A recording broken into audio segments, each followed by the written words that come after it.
bisa membaca, kita baca sama-sama ya, karena satu ayat. 1, 2, 3. Segala perkara dapat kutanggung di dalam Dia yang memberi kekuatan kepadaku. Ya, ada dua kata yang perlu kita betul-betul renungkan, ya. Renungkan, kenali, karena ada kata yang mengatakan tak kenal maka tak sayang. Saya dosen di FPE, pengurusan ya, FPE. Tapi yang mau saya katakan, teks ini ada dua kata yang perlu dikenali. Tak kenal maka tak sayang. Yang pertama itu perkara. Perkara. Yang kedua dia. renungkan katanya juga. Yang kedua dia, sumber kekuatan menyelesaikan perkara. Perkara menjauhkan kita dari sumber kekuatan itu. Ya. Ada ahli perang yang mengatakan bahwa ya, ini sebelum Masehi, ya, di zaman pembuangan, tapi dari Cina sana, Sun Tzu, dia mengatakan kalau kita mengenal musuh kita, dalam berperang, maka potensi kemenangan ada di mana kita. Potensi kemenangan.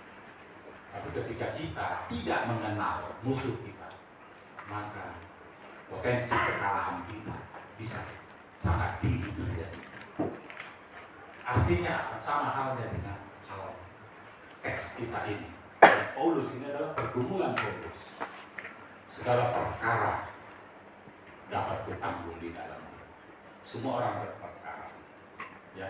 Jadi ketika di dalam pengampunan dosa itu ada ayat, kemudian ampuni, ya, pengampunan. Ada perkara di situ yang cukup besar. Kalau disimak tadi, ada yang masih mengingat tadi perkara yang besar di narasi pengampunan dosa itu, yaitu masa depan.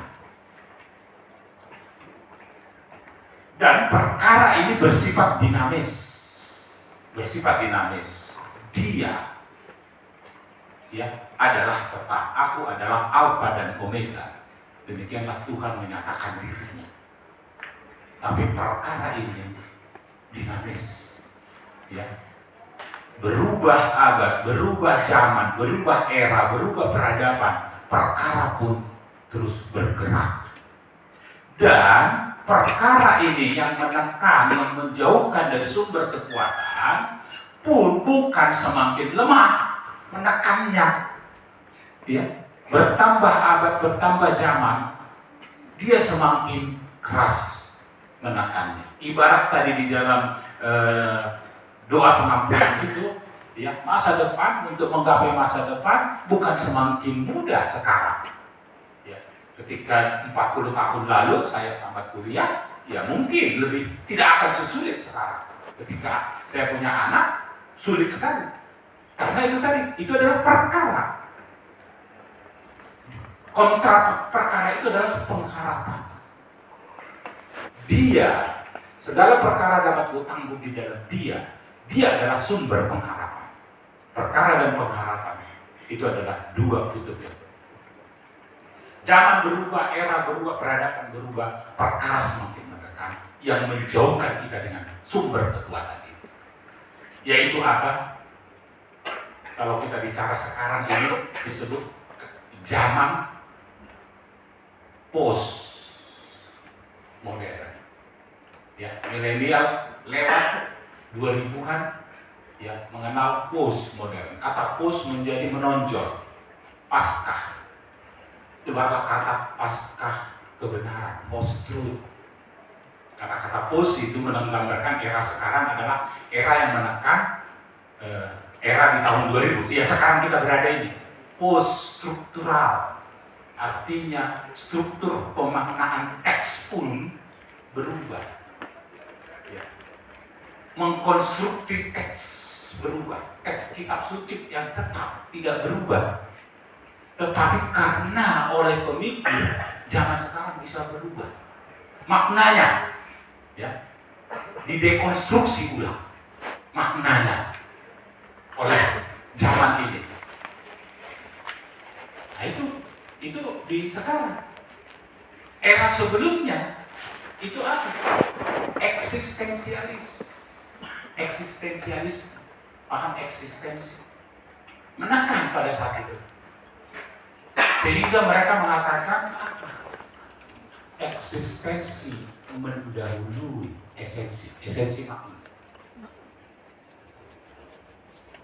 Kita hadir terlempar ke dunia ini, kemudian kita hidup eksistensi dulu, kita hidup mencari makna dalam kehidupan.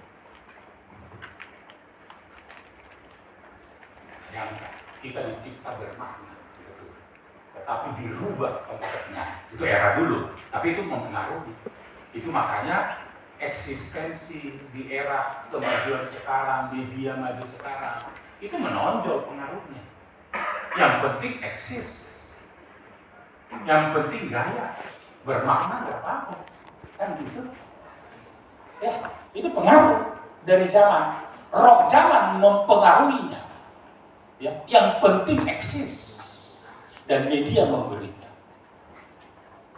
Yang penting gaya, tanpa makna pun tidak. Bagaimana kalau kedua-duanya hilang? Itulah ancaman sekarang. Kita hidup kehilangan makna, kita kejar tapi kita tidak dapat, kehilangan eksistensi. Itulah tekanan yang semakin keras sekarang.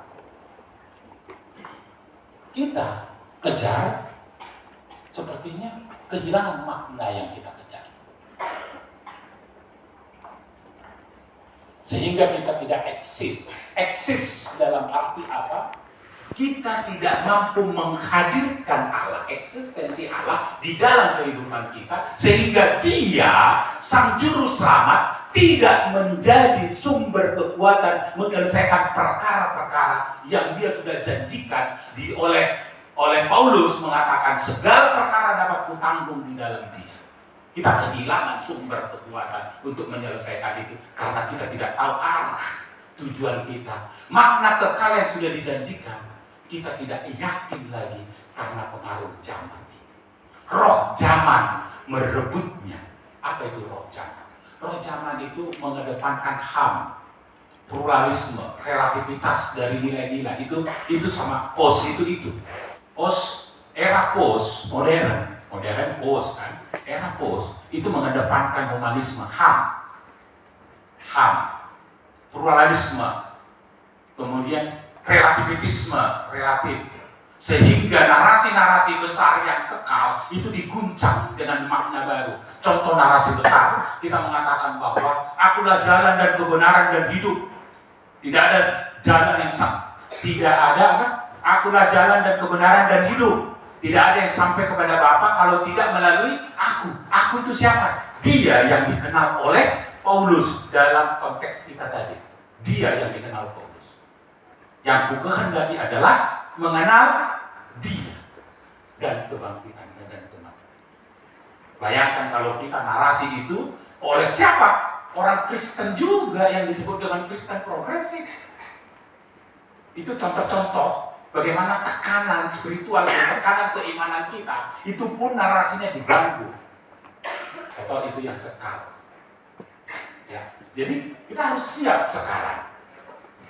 Harus mempersiapkan diri merebut pengharapan. Iman, kasih, dan pengharapan itu jangan sampai punya kesempatan hilang di dalam perjalanan keimanan kita, perjalanan hidup kita mencari makna kekal itu.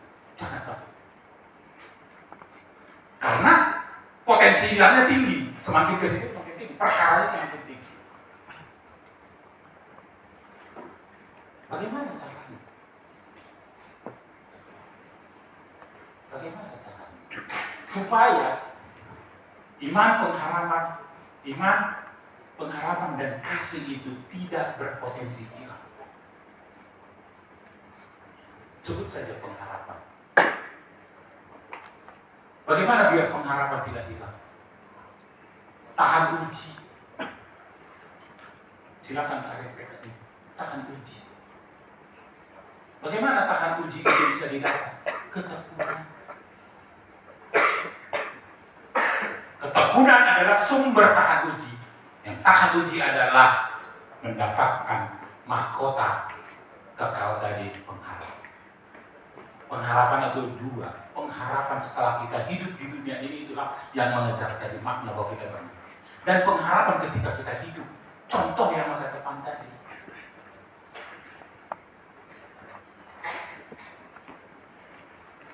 Dunia mengatakan kita tidak berarti apa-apa kalau kita tidak memiliki ketekunan. Pertanyaannya adalah sederhana kembali kita merenungkan.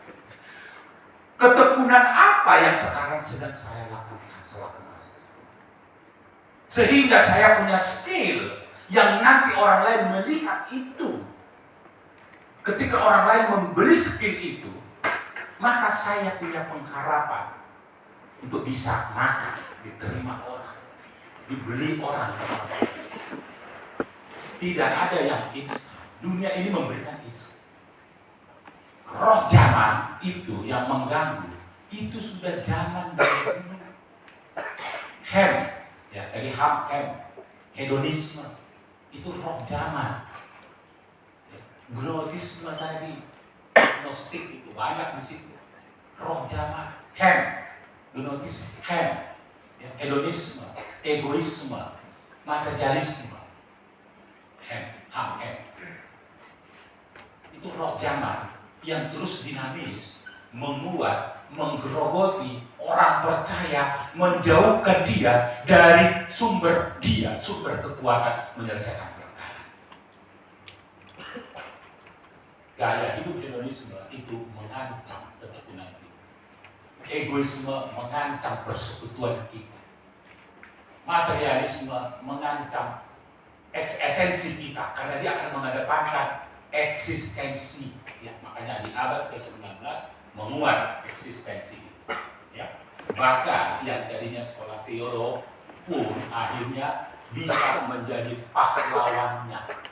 Ya. S1-nya teolog, S2-nya filsafat, Nietzsche itu S1-nya teolog. Ya. Yang akhirnya juga mengatakan bahwa ya, eksistensi itu jadi materialisme. Jadi kalau kita mengejar materialisme, materi yang utama dari relasi kita dengan Tuhan, jangan-jangan ada potensi bahwa itu akan menjauhkan kita dengan sumber. Ya, kita sibuk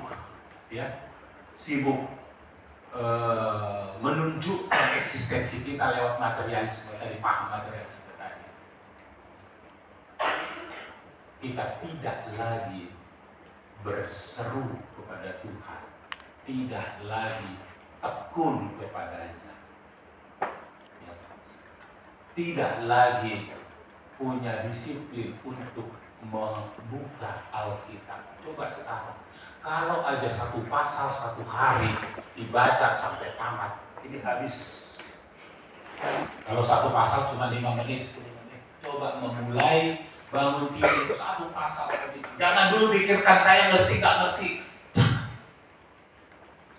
Tapi bangun jaringan yang Tuhan berkenan. Ya, kita satu pasal saya sudah baca. Nah, seperti itu. Keluar dari sini, firman Tuhan penuh satu hati, tapi ini dari A to Z, dari Kejadian sampai Tuhan. Naik 2 pasal 15 menit aja komit. Saya mau Tuhan menjadi muridmu, disciple-mu. Saya disiplin, membaca, saya tekun 2 pasal. Maka 2 tahun saya dapat. Nanti dapat teman bersekutu bersama-sama. Itulah yang diinginkan. Maka kita kuat bahwa firman Tuhan, dia menjadi sumber kekuatan segala perkara banyak. Membangun relasi dengan Tuhan sekarang banyak tembok-tembok digital yang membatasi pandangan kita. Tembok-tembok digital. Periksa jam per jam apakah aktivitas kita. Jadi kita harus ada checkpoint. Kita berlomba di dalam dunia ini. Seperti Formula 4 itu ada etappenya, ada yang timnya, ya, checkpointnya, periksa bannya, apa segala macam. Seperti itulah hidup kita di dunia ini. Kita dilempar, tapi kita bermakna. Esensi lebih utama dari eksistensi. Makna kekal itu harus direbut sebagai mahkota kehidupan. Ya, kita harus cek. Saya tekun apa? Ya kalau memang mau tekun di aplikasi, ya tekuni sampai menjadi master dalam artian sebenarnya. Kalau mau tekun di digital marketing, tekuni sampai master. Orang lain melihat portofolio, itu ketekunan. Kalau mau tekun di dalam mengenal Allah, iya, disiplinkan. Saya mau disciple Tuhan, saya mau mendisiplinkan, saya mau berjanji 1 ayat 1 hari. Bangun tidur saya mau baca. Saya mau mengubah perilaku saya dari scrolling terus bangun tidur, saya ke pasar sampai butuh keseimbangan. Nah itulah yang dimaksud, segala perkara dapat kutanggung di dalam. Dia akan mencukupkan, tapi yang dia minta adalah perjanjian komitmen secara personal, secara komunal, sehingga kita bermakna baik diri kita sendiri sehat secara rohani, sehat secara jasmani, kita di persekutuan dan juga sehat, di lebih besar lagi di bangsa dan negara bermakna. Orang lain akan. Inilah kenapa teks ini sangat-sangat penting untuk direnungkan. 2 kata tadi, perkara harus menjadi pengharapan. Supaya ada kerjasama antara Dia, sumber kekuatan, pencipta, dengan kita yang dicipta. Kalau kita tidak mampu membalikkan perkara jadi pengharapan, kita akan mengalir tanpa tujuan, tanpa makna. Sehingga ada waktunya nanti kita akan menyesali. Kenapa saya sampai di sini tapi tidak memiliki apa-apa? Dalam arti tidak memiliki pengharapan, tidak memiliki keterampilan. Ya. Itulah yang disebut oleh temannya Nietzsche, Albert Camus, absurd dalam buku ini. Absurdisme. Absurd. Dia tidak menemukan makna. Dia tidak melihat kehidupan ini menjadi sesuatu yang sia-sia. Karena dia tidak mempersiapkan sedini mungkin ketika dia masih muda. Ya. Jangan sampai, jadi sudah diteliti. Jangan sampai melihat kesia-siaan, kehampaan, nihilisme oleh Nietzsche. Temannya tadi melihatnya sebagai absurd, sia-sia. Jangan sampai ke sana, putus asa. Dan itu adalah sesuatu yang terjadi ketika perkara tidak mampu kita ubah jadi pengharapan. Supaya bisa menjadi pengharapan, kita harus tahan uji. Supaya harus tahan uji, kita harus tekun. Tanyalah, renungkanlah, saya tekun di bidang apa saat ini? Saya tekun membangun relasi dengan siapa saat ini? Ajar saya Tuhan, ampuni saya Tuhan ketika saya menjauh. Amin, mari kita berdoa. Terima kasih ya Tuhan, Tuhan mengingatkan kami melalui teks yang Tuhan berikan kepada Paulus yang disampaikan ke jemaat Filipi. Kami adalah jemaat-Mu. Engkau mengingatkan